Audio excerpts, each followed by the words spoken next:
할렐루야. 우리 주님의 크신 은혜와 사랑이 오늘 사랑하는 모든 여러분들과 함께 하시기를 주의 이름으로 축원합니다. 사랑하는 여러분, 예수님의 그 어렸을 적 이야기는 여러분 이렇게 누가복음에 기록이 되어 있는데 유일하게 이렇게 성전에 남으셔서 이렇게 계셨던 이야기가 유일하게 기록이 되어져 있습니다.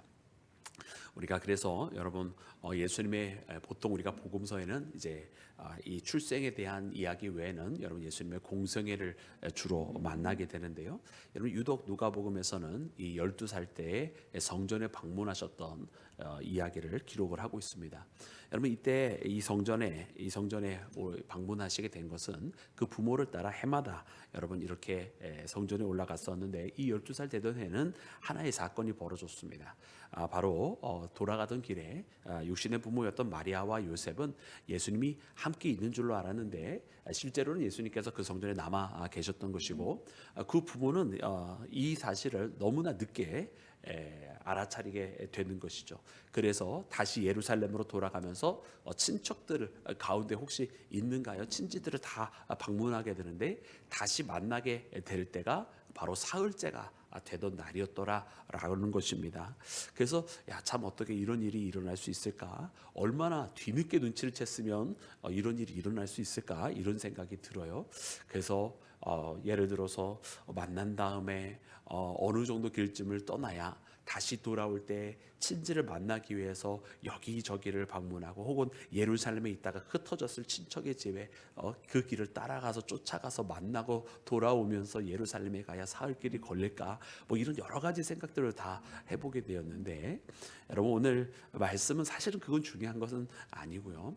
정말 중요한 것은 바로 이렇게 다시 만나게 되었을 때에 예수님께서 성전에 남으셨던 이유가 너무나 중요한 것이고 그리고 그 메시지를 이 누가복음은 우리 모두에게 전하고자 함이었던 것을 깨닫게 됩니다.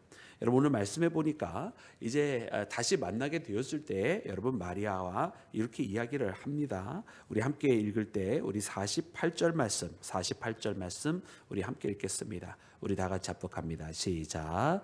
그의 부모가 보고 놀라며 그의 어머니는 이르되 아이야 어찌하여 우리에게 이렇게 하였느냐 보라 내 아버지와 내가 근심하여 너를 찾았노라. 아멘. 아멘. 여러분 어쩌보면 이 이야기는 너무나 당연한 이야기입니다. 그래서 근심하여 너를 다시 찾으러 왔다라고 이야기를 하고 있어요. 근데 이 질문에 보면 여러분 여기에서 내 아버지와 내가라고 하는 여러분 이 말을 우리가 유념하여서 바라봐야 되는데 이유는 예수님께서 답변하여 주실 때에 아버지에 대한 부분을 딱 픽업해서 대답을 하시는 것을 봅니다. 그래서 우리가 잘 아는 말씀인데요. 우리 49절 말씀을 우리 함께 합독해서 읽겠습니다. 시작. 예수께서 이르시되 어찌하여 나를 찾으셨나이까? 내가 내 아버지 집에 있어야 될 줄을 알지 못하셨나이까? 하시니. 아멘. 할렐루야. 여러분 마리아는 처음에 내 아버지와 내가 근심하였다 할 때 이때 아버지는 육신의 아버지였던 요셉을 이야기하는 거죠. 그러나 예수님께서 지금 내 아버지 집에 있어야 할 줄 알지 못하셨나이까 대답할 때 내 아버지는 바로 하나님 아버지십니다. 그래서 이 말씀이 너무나 중요한 이유는 무엇입니까? 여러분 이 마리아가 가브리엘로부터 수태고지를 받을 때에 여러분 그는 하나님의 아들이라 일컬어지게 될 것이라고 하는 예언을 하지 않았습니까? 그러므로 지금 오늘 예수님께서 지금 누구를 아버지로 인지하고 고백을 하고 있느냐? 육신의 아버지 요셉이 아니라 여러분 하나님 아버지를 지금 인지하고 자신이 성전에 거하는 것이 바로 아버지 집에 거하고 있는 것이다. 이렇게 고백을 하고 있었던 바로 이 부분입니다.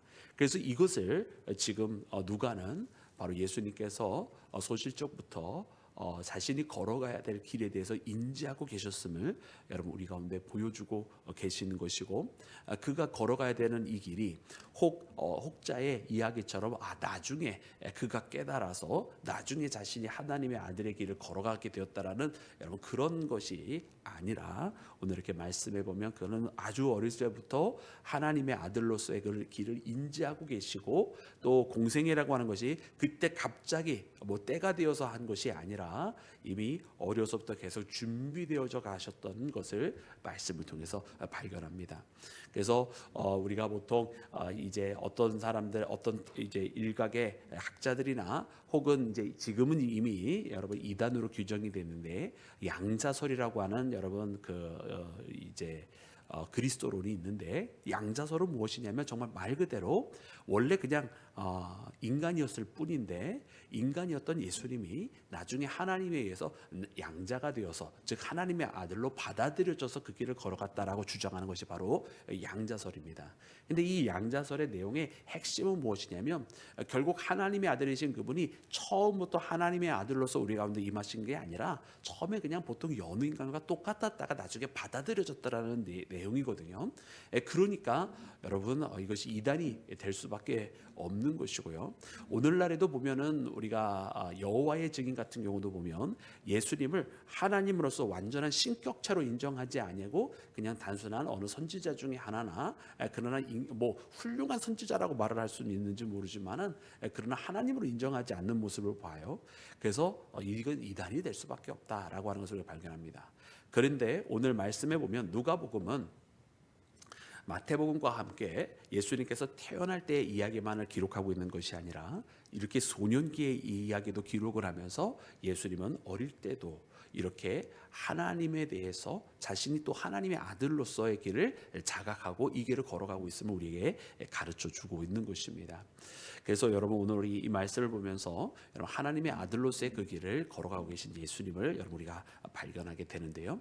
오늘 특별히 이 예수님의 모습을 보면 참 예수님을 보면서 우리에게 모본이 되어주시는 모습을 몇 가지 보여주시는 것이 있습니다.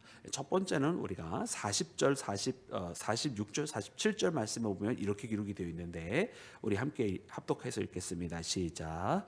사흘 후에 성전에서 만난즉 그가 선생들 중에 앉으사 그들에게 듣기도 하시며 묻기도 하시니 듣는 자가 다 그 지혜와 대답을 놀랍게 여기더라. 아멘. 아멘. 첫 번째 성전에서의 여러분 소년 시절의 예수님의 모습을 우리 가운데 보여주시는데, 여러분 예수님이 말씀에 대해서 여러분 거기 있었던 이스라엘의 선생들 아니겠습니까? 랍비들이었을 것이고요. 또 특별히 예루살렘에 있으니까 그 누구보다도 여러분 랍비들 중에서도 뛰어난 자들이 그들 가운데 있었을 것입니다. 특별히 유월절 아닙니까? 아마 내노라 하는 자들이 다 그 가운데 있었을 것입니다. 근데 그들한테 말씀에 대해서 묻기도 하고 또 그들이 묻는 것에 예수님 답하여 주시기도 하시는 그런 가운데 있는데, 이 랍비들이 예수님의 그 지혜의 말씀에 지혜롭게 대답하시는 말씀에 놀랍게 여겼더라 라고 기록이 되어 있는 거예요.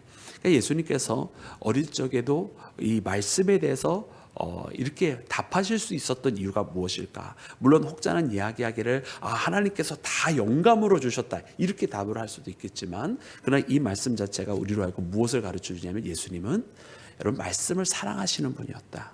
그래서 어렸을 적부터 그 말씀과 가까이 계셨던 분이었다라고 우리가 만날 수도 있어요.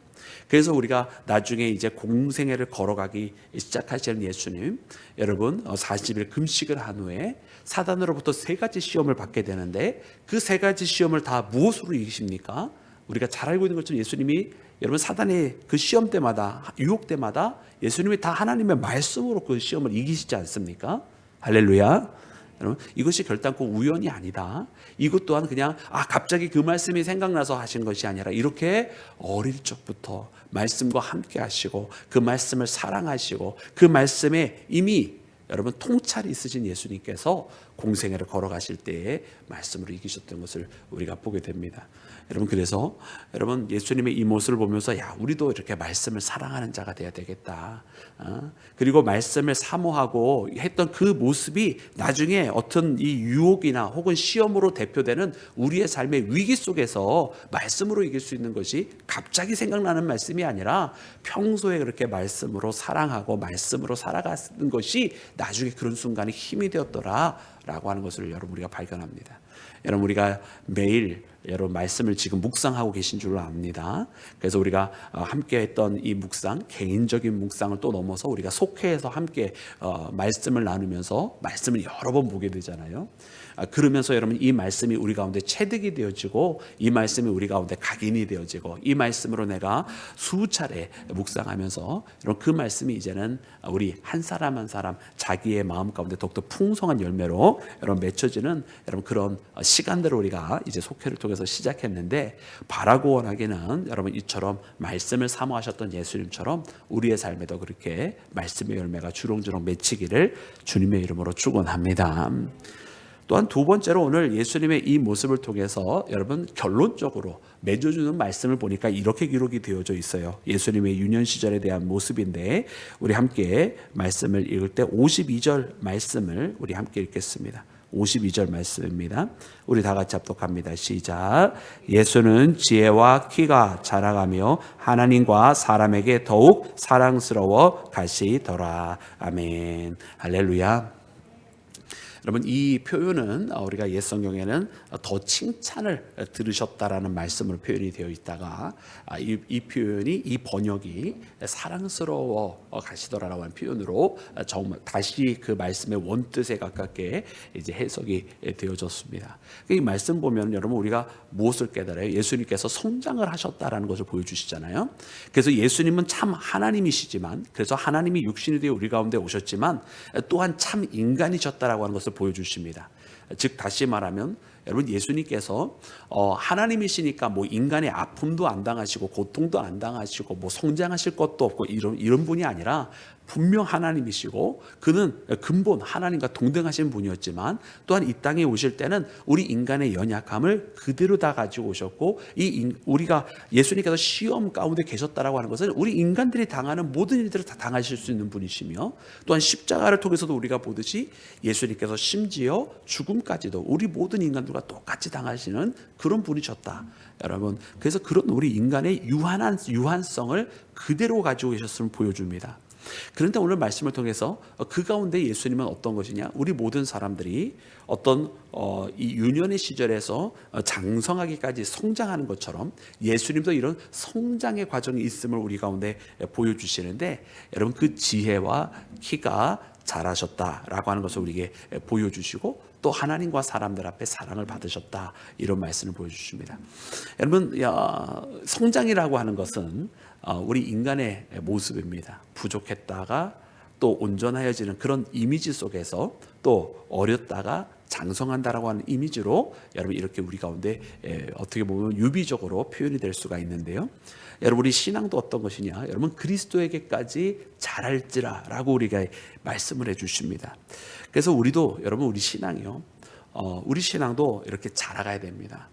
우리가 처음 믿었을 때 그 신앙이 온전한 것이 아니고요, 우리가 처음 믿는 이 신앙이 여러분 완성형이 아니라고 하는 것입니다. 뭐 심지어 더 나아가서 우리가 수십 년 신앙생활한 지금도 우리가 완성형의 신앙생활을 하고 있느냐? 그렇지 않습니다. 지금도 우리는 여전히 부족한 가운데 있고, 또 그 부족하다는 말을 거꾸로 이야기하면 지금도 우리는 아직도 자라야만 한다라고 하는 것을 여러분 우리에게 가르쳐 주십니다. 여러분 12살 때 예수님은 여러분 키와 지혜가 더욱더 자라고 계셨다라고 하는 것을 여러분에게 보여주시는데, 여러분 우리도 오늘 우리의 신앙의 키와 우리 신앙의 지혜는 멈춰 있어서는 아니 될 줄로 믿습니다. 오늘도 우리 신앙생활하면서 우리의 키와 우리의 외형적인 키가 아니라 우리의 내면의 키가 더 쑥쑥 주님에게까지 자라는 여러분 그런 성장을 위해서, 또 우리의 믿음이 더욱더 날마다 더 장성한 분량에까지 나아가기 위해서 여러분 이 새벽을 깨워 기도하는 사랑하는 모든 여러분들이 주님 안에서 그렇게 더욱더 깊은 신앙, 또 더 장성한 신앙, 또 주님 안에까지 성장하는 신앙, 여러분 그런 신앙생활 이루어 가시기를 주님의 이름으로 축원합니다.